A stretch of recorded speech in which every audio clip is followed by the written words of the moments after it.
The night was calm when the sky above Earth tore open.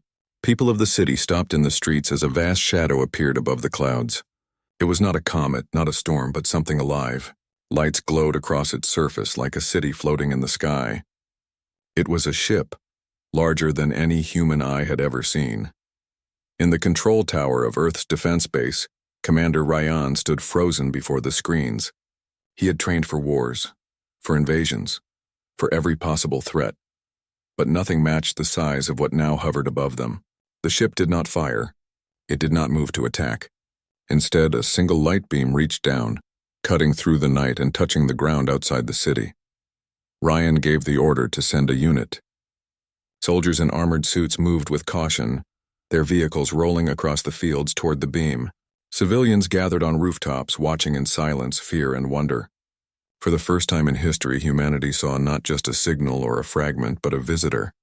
The light faded, and standing at its center was a figure. She was tall, her form both alien and regal, with armor that shimmered like liquid metal. Her crown-like crest rose high above her head. The soldiers froze as the figure stepped forward. She was no soldier, no scout. She was a queen. Her voice carried not through the air, but through their minds. Every soldier felt it, every person who watched from afar felt it. It was not a voice of cruelty, but one of great hunger, a hunger not for food, but for survival. "I am the Queen of Veyara," her thoughts echoed. "My people are dying. We searched the stars, and only here we found what we need. We come to take strength from you humans, for your kind carries the fire we lack." The soldiers shifted uneasily. Commander Ryan spoke through his device, his words firm. "Earth will not bow. If you come in peace, you may ask. If you come in force, we will fight." The queen turned her gaze toward the horizon where the city lights burned bright. Her golden eyes reflected a strange mix of sorrow and power. She stepped closer, and the soldiers raised their weapons, but she lifted a hand, stopping them not by force but by presence. "You do not understand." Her voice pressed into their minds again. "We do not wish your land or your riches. We need your essence, the hidden strength inside your kind. Without it, my race will fall to silence, and I will watch my people turn to dust. We have taken from others, but none gave us what we seek. Only humans carry it. Only you can save us." The ground shook as her ship released another wave of light. It was not a weapon, but a scan. Across the world, scientists watched in alarm as their instruments surged. The alien ship was reading Earth, searching, measuring. In the control tower, Ryan's second officer, Mira, turned to him with wide eyes. "Commander, if they are desperate, they may not ask. They may simply take." Ryan's jaw tightened. He knew it was true. The Queen's words carried need, but also warning. This was not a request. It was a claim. Back in the field, one soldier named Terran lowered his weapon and took a step forward. He looked at the Queen, and though fear burned inside him, he asked the question none dared to speak. "Why us? Why humans?" The Queen's gaze softened for a moment. Her crown shimmered as she answered, "Because you fight against despair. We have seen your wars, your struggles, your endless rise from ruin. You carry a seed of resilience that no other race holds. That is what we hunger for. That is what will keep my people alive." The silence after her words was heavy. Some soldiers felt pride, others only fear. Ryan finally gave his order. "Pull back. We return to base. This is no simple contact. This is a storm we are about to face." The Queen did not stop them. She only watched, her eyes glowing brighter as if she already knew the outcome. When the soldiers left, the civilians whispered in streets and the world trembled with the news. The alien queen had arrived, not with weapons, but with a hunger deeper than war. Humanity stood at the edge of a choice, to resist her or to give what she sought. Either way, nothing would ever be the same. The morning after the Queen's arrival, the world woke with fear and questions. News spread through every channel. Some people believed she had come as a savior. Others whispered she was the end of humanity. Governments across Earth gathered in secret talks. No leader could ignore the vast ship that hung above the skies, silent but unmovable. Commander Ryan sat in the council chamber of the Global Defense Base. Around him were leaders, scientists, and officers. On the screen before them stood the figure of the alien queen, her golden eyes calm yet burning with hidden fire. "I will not wait long." Her voice echoed in their minds and across the speakers. "My people die each hour. You have what we need. Give it freely and we may stand together. Refuse and we will take what cannot be denied." The chamber fell silent. A leader from the eastern nations spoke first, his voice heavy. You say you need our strength, our essence. But what does that mean? What are you asking from us? The queen lifted her hand and light shimmered from her palm, forming a vision in the air. Images of her people appeared, tall, once strong, now frail and fading.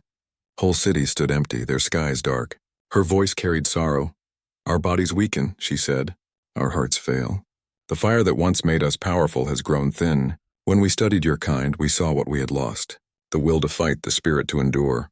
You call it courage, you call it hope. To us, it is life itself. Whispers filled the chamber. A scientist leaned forward, his voice unsteady. Are you asking for our blood, our bodies, or something deeper? The queen's eyes met his, and she answered, We will take a measure of your life force, the energy that lives within your cells. It will not kill you, but it will weaken you for a time. 1 human can feed 1,000 of my kind. 10,000 humans could save my world. The leaders reacted with anger and fear. You cannot ask this, one cried. We will not hand over our people like supplies. But the queen's voice grew sharper, pressing into their minds. Do not mistake my hunger for weakness. If you refuse, I will take what I need. My ship can harvest what I seek, and your armies will not stop me. Choose wisely, humans. In the silence that followed, Commander Ryan rose to his feet. His eyes stayed fixed on the queen's image. You ask for our strength, but you forget who we are. Humans do not bend to demands. If you truly wish for alliance, you must earn our trust. You must show that what you take will not destroy us. The queen studied him. For the first time, her face shifted, a faint sign of respect or curiosity. You are the one they call Ryan, she said. Your spirit burns brighter than the others. Perhaps it is you I must speak with, not this council. Her image vanished. The room shook as the queen's ship released another wave of light across the world. This time, no harm came, but cities everywhere felt the tremor. It was a reminder of her power, a warning. Later that night, Ryan returned to the base's high tower. The skies above still glowed with the alien vessel. As he watched, another beam of light came down, not into the city but onto the base itself. Against the warnings of his officers, Ryan stepped into the beam. When his vision cleared, he stood inside the alien ship. The halls were vast, alive with flowing energy. Strange patterns ran across the walls like veins, and at the far end, upon a throne of silver and light, the queen waited. You are bold, she said, her voice filling the air and his thoughts at once. Most would hide, but you walk willingly into my reach. Ryan stood firm. If you want our strength, then face me openly. Do not hide behind threats. Show me how this works, and maybe I will believe your words. The queen rose from her throne. Her tall frame carried both grace and weight. She stepped closer, her golden eyes never leaving his. You are different from the others. You do not tremble. That is why I chose you. Watch and you will understand. She touched a panel on the wall. A chamber opened, where one of her own kind lay weak and fading. The queen placed her hand on the alien's chest. A soft glow passed between them, but it was faint. She looked back at Ryan. My people no longer share this energy with one another. It has withered, but your kind carries it in great rivers. If you give, my people live. If you refuse, we perish. That is the truth. Ryan's chest tightened. He saw no lie in her words, but he also knew the cost. 10,000 humans to save her world. How could any leader agree? You call it hunger, Ryan said slowly. But to us, it feels like taking our life away. That is why we fear you. The queen stepped even closer, her presence pressing on him like a storm. Fear me if you must. But remember this. Hunger does not wait. My people will live or your people will fall. The choice lies with you, Commander. Ryan stood in silence, caught between duty to Earth and the strange, desperate plea of the Queen. The fate of 2 worlds now rested on a choice that could not be undone. The council chamber burned with arguments. Leaders shouted across the table, their voices filled with fear and anger. Some wanted to prepare for war. Others whispered that if the Queen spoke the truth, refusal would only bring destruction. Commander Ryan stood quietly at the edge of the room. His mind was not on the shouts, but on the memory of the Queen's eyes when she spoke. She had not lied. Her people were dying. Yet the cost she demanded was too great. At last the voices settled and the World Council made its decision. We will test her words, the chair announced. 1 volunteer will offer this energy she seeks. If it is safe, we may speak of alliance. If it is not, we will resist with all our strength. No one moved at first. Then from among the guards a young soldier stepped forward. His name was Terran, the same who had spoken to the Queen on the first night. His voice was steady, though his eyes carried fear. "I will go. If one human can save 1,000 of them, then let me be the one." The council fell into silence. Some tried to stop him, but in the end, they had no better choice. Terran was prepared and the Queen was contacted. She agreed to the trial without hesitation. The next day the skies opened again. A beam of light carried Terran into the vast alien ship. Ryan went with him. Unwilling to let a soldier face the unknown alone, the two men stood in the chamber of silver light, waiting as the Queen approached. She studied Terran with calm interest. "You step forward without chains, without fear of my command. That is rare among your kind. Do you give yourself freely?" Terran lifted his chin. "If this saves lives, yours and ours, then I will give. But I do this by choice, not because you forced it." The Queen's eyes gleamed, and for a brief moment her proud face softened. "Then we begin." She raised her hands, and the walls of the chamber shifted. A circle of light appeared, humming with power. Terran stepped inside, his armor removed, his body trembling. The Queen moved her hands in slow patterns, and streams of golden light wrapped around him. At first nothing happened. Then a glow spread from Terran's chest. His breath caught as he felt energy leaving him, drawn into the light. His knees weakened and Ryan stepped forward in alarm, but the Queen raised a hand to stop him. "Do not fear," she said. "He is not dying. He is giving." Before their eyes, the golden streams flowed into another chamber where a sick and fading alien lay. The moment the light touched the alien, its skin brightened, its eyes opened, and strength returned to its limbs. The alien sat up, breathing deeply for the first time in years, the chamber filled with gasps. Dozens of the Queen's attendants, once silent and still, bowed their heads. Their ruler had spoken truth. Humanity carried the fire they lacked, but Terran fell to one knee, pale and weak. Ryan rushed to him, gripping his shoulder. "Are you all right?" Terran gave a tired smile. "I feel drained, like after a long march without rest. But I live." The Queen lowered her hands and the streams of light faded. She looked at Terran with something that might have been respect. "You gave a part of yourself, and with it 1,000 of my people may live another year. You are proof that our hunger can be fed without ending your lives." Ryan helped Terran stand, but his eyes stayed locked on the Queen. "One soldier chose this, but what you ask is not just for one. You will need many, and that is the choice of Earth, not yours." The Queen inclined her head. "I will not deny it. To save my world, I will need more. But now you see what is at stake. You call it sacrifice. I call it survival. In the end, perhaps they are the same." When Terran and Ryan returned to Earth, the world erupted with debate. Images of the trial spread across every screen. People saw Terran alive but weak. They saw the alien healed and full of life. Some called Terran a hero, proof that humans could save another race. Others shouted that it was the first step to slavery, that soon the Queen would demand millions instead of thousands. In his hospital bed, Terran spoke softly to the reporters who came to see him. "It hurt, yes. It drained me, but I did not lose myself. If this can save lives, I would do it again. The question is not if we can help. The question is if we will." The council met again, their faces heavy with the weight of the world's fear. Ryan stood before them, his voice calm but firm. "We have seen her truth. Now we must decide ours. Will humanity give or will we fight? Either choice will shape the future of Earth and perhaps the galaxy itself." Above the skies, the Queen's ship waited, silent and patient. Her people had seen hope for the first time in centuries, but humanity still struggled, torn between fear of loss and pride in strength. The first exchange was made. The test was passed, but the greater choice still lay ahead, heavy as the shadow of the alien vessel that covered the Earth. The world had seen the proof. One soldier gave a part of his strength, and in return, an alien was saved from death. The act spread across every screen, every newspaper, every corner of Earth. For the first time, humanity stood face to face with a decision that was larger than borders or nations. Some called it hope. Some called it slavery. In the streets of great cities, crowds formed. Banners waved as people shouted. One group chanted that humans must help, that saving another world was the highest honor. They praised Terran as a hero, a symbol of what humanity could give. But across the same city, another crowd shouted in anger. They claimed the Queen was using fear to break humanity. To them, Terran was not a hero, but the first victim of alien greed. Commander Ryan watched these scenes on the screens inside the defense base. His face was hard, his eyes weary.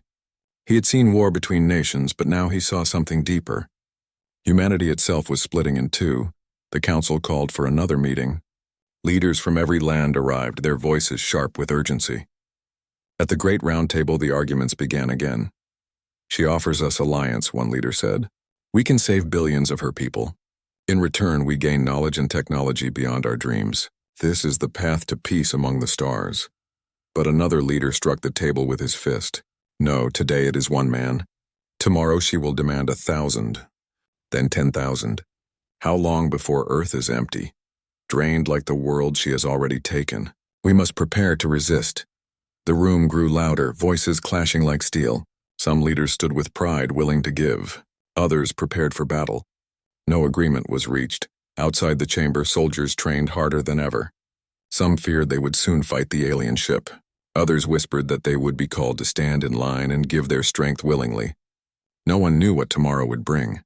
Ryan met with Taryn, who was still recovering. The young soldier sat by the window, looking pale but calm. When Ryan entered, Taryn gave a faint smile. "Commander," he said softly, "the world is changing because of one choice I made." "You gave more than strength," Ryan replied. "You gave the world a question it does not know how to answer." Taryn nodded. "I do not regret it, but I fear what will come. People are afraid. Some see hope, others see chains. The Queen knew this would happen. She has planted a seed, and now we must see what grows." Before Ryan could reply, alarm sounded across the base. A new message had come from the Queen. Her golden face filled the great screen. "Humans," her voice rang in every mind, "your divisions are clear to me. Some of you see truth. Some of you resist. I will not wait forever. I need 10,000 more of your kind within one cycle of your moon. Give them freely, and we will become allies. Refuse, and I will take what I must." The message ended. No threats of weapons, no display of force, only a demand. But it struck harder than any cannon. The world erupted again. In one city, volunteers marched to the squares, holding their hands high, shouting that they would give themselves to save another race. In another city, angry crowds burned images of the Queen and swore they would fight her with their last breath. The divide grew sharper each hour. Families argued at their tables. Soldiers whispered in their barracks. Leaders fought in the chambers of power. That night, Ryan stood alone on the tower, looking at the alien ship. Its vast shape covered the stars, silent and waiting. He thought of the Queen's words, of Taryn's sacrifice, of the hope and fear mixing across Earth. Mira, his second officer, joined him. "The world is breaking, Commander," she said quietly. "If we choose to fight, we may lose. If we choose to give, we may fall under her control. What path is left?" Ryan did not answer at once. He watched the ship, its lights glowing like a city in the sky. Finally he spoke. "Perhaps the path is not to give or to fight, but to understand. If we can learn what she truly seeks, maybe we can find another way." Mira looked at him with doubt. "And if there is no other way?" Ryan's jaw tightened. "Then we will do what humans have always done. We will endure. But before that, I will face her again. I must see if there is truth beyond her hunger." As the night deepened, Earth stood on the edge of a storm. Some prepared to step willingly into the Queen's light. Others sharpened their blades for war. Between them stood Ryan, caught between fear and duty, searching for a path that could hold both survival and freedom. The alien Queen waited above, her people clinging to life. Humanity waited below, its heart divided. The choice was coming, and no force on Earth could stop it. The Queen's demand hung over Earth like a storm cloud. 10,000 lives in one moon cycle. To some it sounded like a call to greatness. To others it was the first step toward surrender. Across the world, camps of volunteers formed. Men and women came forward, saying they would give their strength to save another race.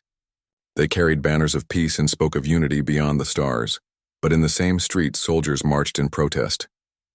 They raised their rifles high, swearing that no human would be given away like fuel for an alien throne. They called the volunteers traitors, and fights broke out where hope and fear clashed face to face. Commander Ryan walked through one of these cities with his second officer, Mira. They saw broken glass on the streets, heard shouts in the night. Humanity was not fighting the Queen yet. It was fighting itself. At the defense base, the World Council gathered once more. Leaders sat with heavy faces, knowing that time was running out. The chair rose and spoke, his voice low but steady. We cannot ignore her. If she attacks, our cities will burn. If we give, our people may lose trust in us. We must decide, fight or give. Arguments rose again, but Ryan stood and cut through the noise. We are split because we do not know her full truth. She showed us a piece, but not the whole. She says she hungers for our strength. Then let us demand more answers. If she truly seeks alliance, she must share her knowledge. If she refuses, we prepare for war. The council listened. Many agreed. Others doubted. But in the end, they sent a message to the queen. The next day, the sky opened once again. A beam of light reached for the earth. This time, it was not to take, but to summon. Commander Rian stepped into the beam and was carried back to the alien ship. He entered the throne chamber, its walls alive with flowing light. The queen sat upon her silver throne, tall and regal, her golden eyes fixed on him. You return, she said.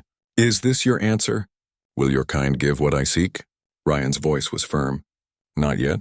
If you want our strength, you must tell us more. What will happen if we give? How will you use what we share? And why do your people not seek another way? For a moment, silence filled the hall.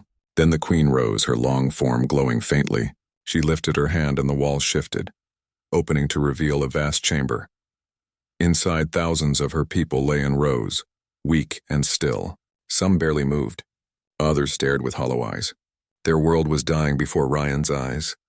My people once ruled stars, the queen said, but we grew proud and we burned too brightly. We drained the strength from ourselves. When we tried to take from other races, it was not enough. Only humans carry the fire that endures, the flame that cannot be broken. That is why I came here. Ryan looked at the rows of the dying. He felt no hatred, only a heavy weight in his chest. Still, he spoke with care. You ask for much. If we give, Earth may break under the strain. You may save your people, but you may end ours. That is not alliance. That is conquest without weapons. The queen's eyes narrowed, and for a moment her voice grew sharp. You speak of conquest, yet I have not fired upon your cities. I could take, but I choose to ask. Is that not proof of my intent? Or proof of your need, Ryan answered. You cannot take without cost. You said it yourself, your people grow weaker. Perhaps you need us, not only for survival, but for strength you cannot rebuild. The queen's golden gaze lingered on him. Then she turned away as if hiding something. Perhaps, she admitted at last. But does that matter? If you refuse, my people die. Can you carry that weight, knowing you could have saved them? Ryan did not answer. He knew her words carried truth, yet he also knew the danger. When he returned to Earth, the council pressed him for answers. He told them what he had seen, the dying aliens, the truth of their weakness, the queen's unyielding hunger. The council fell into silence. Then the chair spoke. We must vote. The choice is before us. To give or to fight. The vote was taken. The numbers showed a world divided, nearly even. At last the chair raised his hand. The council chooses this. We will not give 10,000 lives. We will give 1,000 as a test of trust. If she accepts, perhaps peace can follow. If she refuses, we prepare for war. The message was sent to the queen. For hours the world held its breath, waiting for her reply. When it came, her voice was calm, but heavy. 1,000 is not enough, but I will accept this test. Bring them to me within 3 days. If you do, I will show you a gift in return. If you fail, then I will take what is mine. The council ended. The world trembled. 1,000 lives were chosen. Some volunteers, some by lottery. Families wept. Crowds shouted. Soldiers trained harder than ever. Above them, the alien ship glowed brighter in the night sky. The queen had agreed to wait, but her hunger still burned. The choice of Earth was made. Yet deep inside, everyone knew the true battle had not yet begun. The day arrived when 1,000 humans were to meet the alien queen. Cities across Earth were silent with tension. Families hugged tightly as their loved ones prepared to leave. Soldiers lined the streets to protect the volunteers, while journalists recorded every moment. The world watched with bated breath. Commander Ryan and his second officer Mira were at the forefront, overseeing the preparations. The 1,000 chosen had been trained and briefed. They knew what awaited them was strange and possibly dangerous, yet every step they took was filled with courage. The ships rose into the sky, carried by beams of light from the Queen's vessel. The air shimmered with energy as humans ascended toward the alien ship, which loomed like a living city above them. The journey was silent, yet every heartbeat was loud with fear and anticipation. When the humans arrived inside the alien vessel, the Queen waited in her grand chamber, her golden eyes fixed on them. She did not smile, yet her presence commanded both awe and respect. "You come willingly," she said. "That shows the spirit I have heard of. Your courage is unmatched, and for that, I offer what I promised, a gift, not of gold, not of weapons, but of knowledge and strength." The humans exchanged uneasy glances. Some remembered the draining of Terran's strength. Others remembered the suffering of her people. They did not yet trust, but they had hope that this trial could be different. The Queen raised her hands and a wave of light filled the chamber.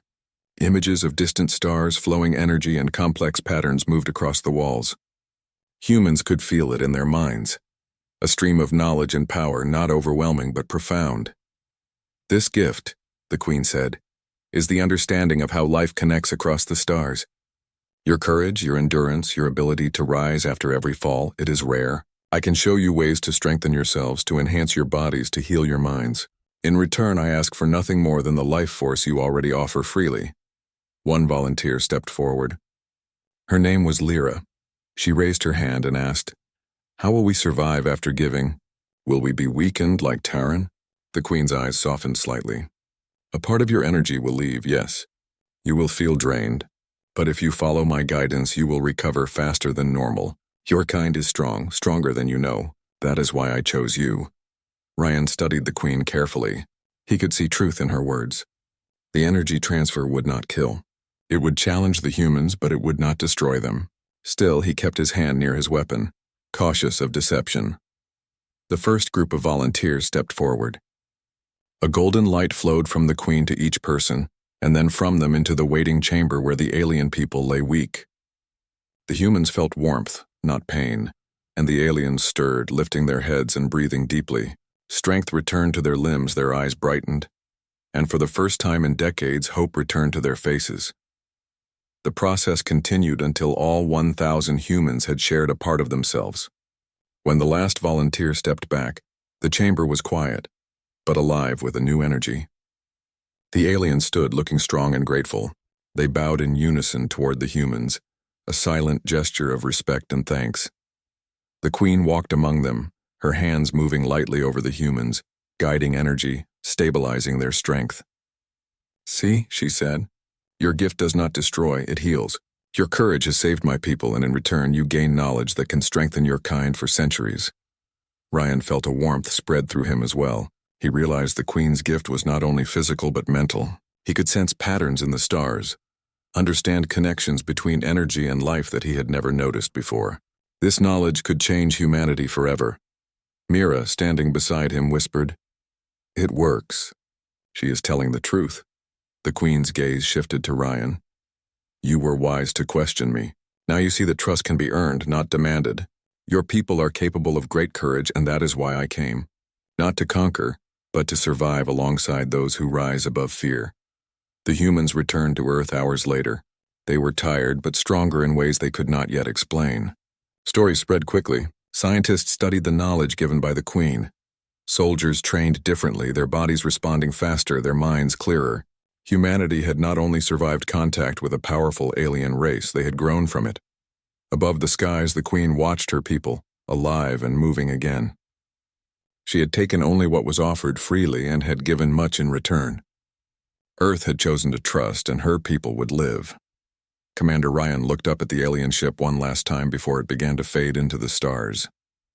He knew the Queen's hunger was still there, but now it was guided by respect, not fear. Humanity had faced the unknown, and they had risen. The galaxy felt larger, more connected. And humanity, for the first time, understood that their courage and endurance were not just Earth's gift.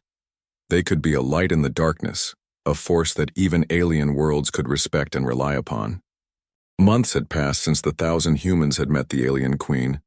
Earth had changed. People walked with a new sense of purpose, knowing that their courage and endurance were recognized across the stars. Technology and knowledge gained from the Queen's gift began to spread quietly among scientists, doctors, and engineers.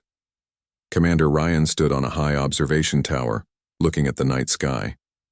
The Queen's ship no longer hovered above Earth, but smaller vessels occasionally traveled between the two worlds. Trade, knowledge, and communication had begun. Humanity was learning that the galaxy was not only vast, but filled with opportunities and responsibilities. Ryan's second officer, Mira, joined him. "It is hard to believe," she said. "Months ago we were divided. Now our people have seen what courage can do. They have given and they have grown." Ryan nodded. It was not easy. Many feared the Queen. Many feared giving even a part of themselves. But courage is not the absence of fear. It is the choice to rise despite it. Humanity has made that choice, and now the galaxy watches. In the cities, volunteers who had joined the trial shared their experiences. They spoke of the light, of the warmth, and of the feeling of connection to something greater. Families who had feared loss were proud. Communities celebrated the strength of those who had offered themselves. And schools began teaching the importance of courage, endurance, and trust. Meanwhile, the Queen's people were rebuilding. Their cities, once dark and silent, now pulsed with energy. The human's gift had allowed them to regain strength, and with the knowledge shared by the Queen, they began to create new technologies and medicine. Their culture, once nearly lost, started to flourish again. One morning, Ryan and Mira were called to a communication session with the Queen. Her golden eyes appeared on a screen. "Calm and radiant, Commander Ryan, humans of Earth," she said. "You have shown that courage is not only survival but a force that can shape worlds. Your people have given willingly, and in return they have learned. My people have grown because of your trust. The galaxy will remember this day," Ryan responded carefully. "We learned that our strength is not only in numbers or weapons. It is in the choices we make. Your people are strong, and we respect that. Together we can grow, not as masters and servants, but as allies." The Queen's eyes softened. "Then let it be so. Our species can rise together. The fire in humans is rare, and we will carry it with us as we explore the stars. You have my word, we will take only what is freely given. We will share, teach, and build. The future is open to both of us." As the communication ended, Mira turned to Ryan. "Do you think the world is ready for this? For friendship beyond the stars?" Ryan smiled, a rare lightness on his face. "We are always ready for what we choose to become. Humanity learned to rise from fear, and now we can rise to hope." Back on Earth, the first joint projects began. Humans and the Queen's people worked side by side. Medicine advanced faster, energy sources became more efficient, and communication technology allowed instantaneous connection across planets. Children learned the story of Terran and the 1,000 volunteers who had faced the unknown, teaching the next generation that courage could shape the fate of worlds. Even the soldiers, once wary of the Queen, now trained alongside her people. They shared tactics, strategies, and techniques not for war but for protection and cooperation. Trust was slowly growing, as it always does, one small step at a time. Commander Ryan walked through one of the joint centers of learning. Humans and aliens were side by side, sharing knowledge and laughter. He felt a deep pride in his people. Humanity had faced fear, division, and uncertainty, yet they had chosen to rise, to give, and to learn. Above them, the sky was calm. The alien ship appeared only as a faint light, a reminder of the first contact, the first challenge, and the first courage shown by humans. The Queen's people, once dying, now thrived alongside Earth's inhabitants. The galaxy seemed a little smaller, a little closer, and full of possibilities. Ryan turned to Mira one last time. "This is only the beginning. The stars hold more challenges, but also more hope. Humanity has shown it can rise, and now it will lead in ways no one expected." Mira nodded. "And the Queen? She will continue to guide her people," Ryan said. "But more importantly, she will watch as humans grow. The galaxy has learned what Earth always knew: courage, endurance, and the willingness to rise above fear. These are the forces that make life worth saving." As night settled across Earth, the stars above seemed brighter. Humanity had given, it had learned, and it had grown. The alien Queen and her people had survived, and a new era of alliance began. The story of fear turned into courage. Hunger turned into trust, and the future of two worlds became intertwined. In the end, humanity had not only survived the unknown, but had risen to meet it. The galaxy was vast, the challenges endless, but Earth's people now knew they were ready. And in that readiness, hope burned brighter than ever.